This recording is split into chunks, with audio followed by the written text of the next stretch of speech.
Le 18 mai 2005 au cinéma, il y avait ça.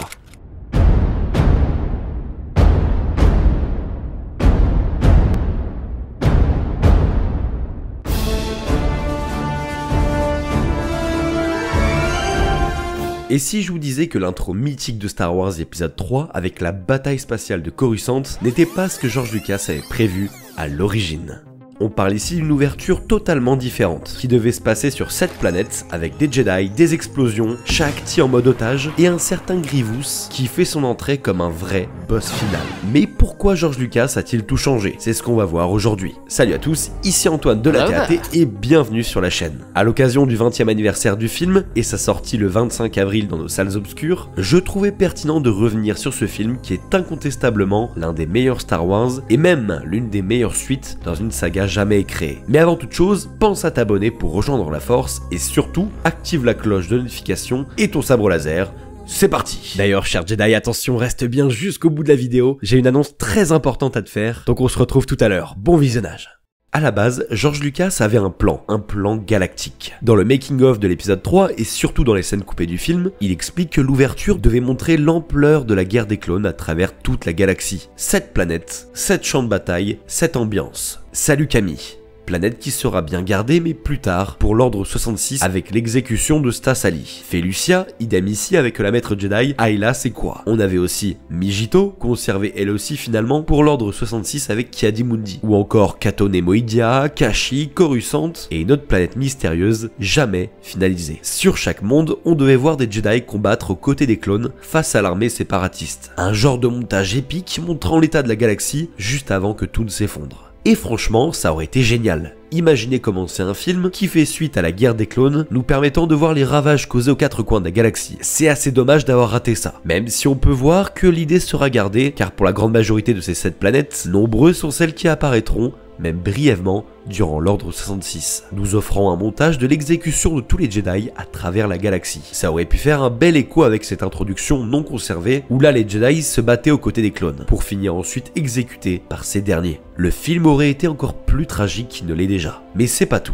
L'autre grosse scène prévue, et même tournée, oui monsieur, c'est la capture de Palpatine. Pas juste pouf, il est déjà capturé comme dans le film final, non. Dans la version initiale, on devait voir le général Grievous débarquer lui-même sur Coruscant, pénétrer dans le temple Jedi, et affronter Shakti. Elle se battait avec courage pour protéger les chanceliers, mais elle se faisait capturer, ou carrément tuer selon les versions. On va revenir là-dessus, vous verrez juste après, ne vous en faites pas. Ensuite, Grievous s'emparait de Palpatine, et l'emmener sur son vaisseau, posant les bases de l'intro qu'on connaît tous. Donc en fait, le film devait commencer par la fin d'un casse galactique ultra tendu. Dans l'univers légende désormais, avec la série Clone Wars 2D de 2003, on a un aperçu de ce qu'il s'est passé réellement juste avant le début de la revanche des Sith. Alors, comme dit précédemment, ça appartient aux légendes de Star Wars, mais à l'époque de la prélogie, c'était canon, donc il y a de grandes chances que ça se rapproche de la vérité. Ici, on voit que les séparatistes ont frappé un grand coup très rapidement, prenant de court la République et ses Jedi. Ils étaient tous désemparés et mènent alors une défense improvisée pour lutter contre l'imposante armée, ce qui conduit Yoda à mener la bataille de front sur la terre ferme, aux côtés de clones et de soldats arcs d'élite, mais aussi d'autres grands maîtres Jedi comme Mace Windu, qui quant à lui affronte des chasseurs vautours à bord de son vaisseau. Mais il va aussi réussir à survivre à une grosse chute, tout en contrôlant un vaisseau ennemi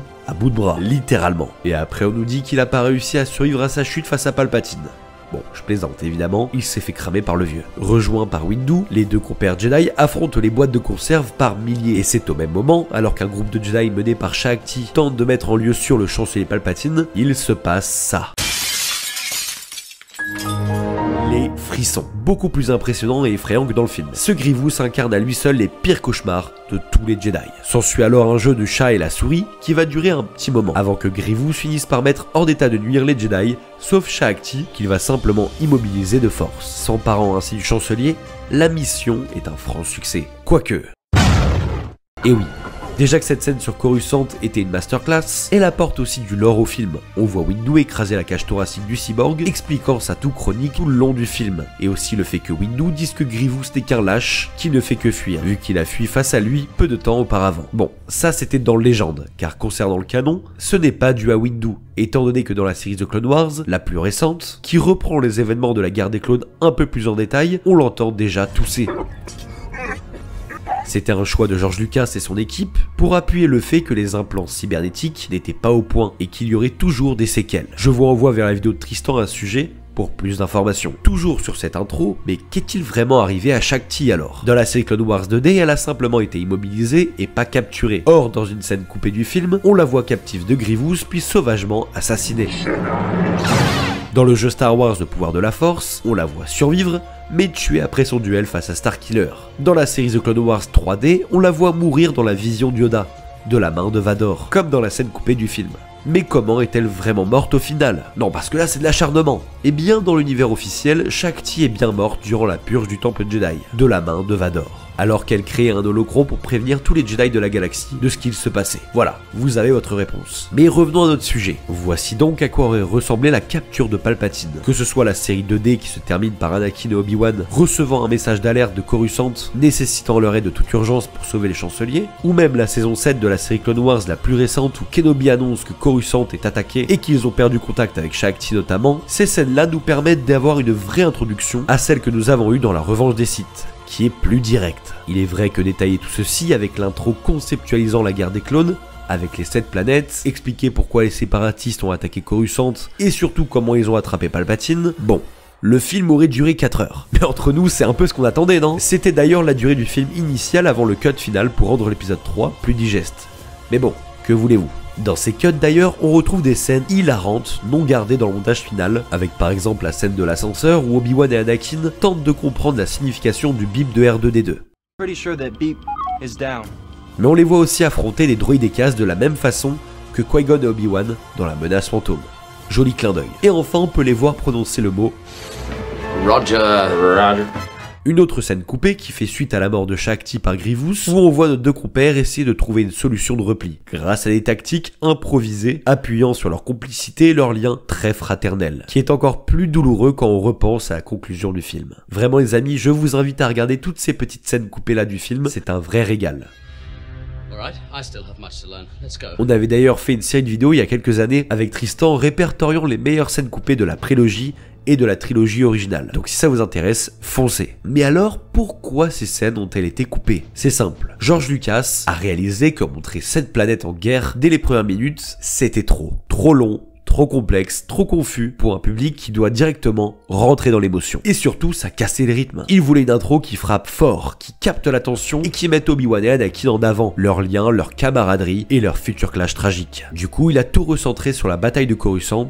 Une seule scène d'action, une seule mission, mais une scène énorme. Et franchement, faut avouer, ça fonctionne. On a donc cette intro absolument culte, avec les vaisseaux qui plongent vers la planète, R2 qui fait n'importe quoi, Dooku contre Anakin, et Palpatine qui commence à semer la discorde. Bref, en une scène, on comprend tout. La guerre est là, les héros sont au sommet, et Palpatine, lui, joue déjà sa partition dans l'ombre. Est-ce que c'est mieux que l'idée originale? Peut-être pas pour les fans hardcore comme nous, mais pour le grand public, c'est une masterclass de storytelling et franchement, je dois vous le dire, j'ai qu'une hâte, c'est d'aller le voir au grand écran le 25 avril. Et toi, tu aurais préféré quoi?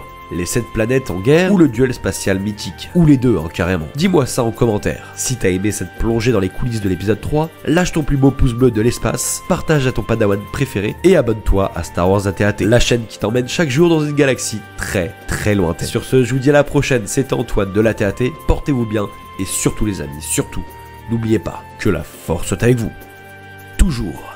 This is where the fun begins. Félicitations cher Jedi, t'es resté jusqu'au bout. Donc très clairement, marque-le dans ton agenda. Mais la semaine prochaine, il va se passer quelque chose de très très gros. C'est énorme, c'est inédit et ça arrive dans quelques petits jours seulement. Donc reste à l'affût, tu ne voudras pas manquer ça. Active bien ta cloche de notification, suis-nous sur notre Instagram, suis-nous sur les réseaux sociaux parce que ça va faire du bruit. AT-AT Sabers va frapper très très fort encore une fois. Peut-être que toi aussi, tu vas enfin pouvoir commencer ta collection de sabres laser. J'en dis pas plus, mais à la semaine prochaine.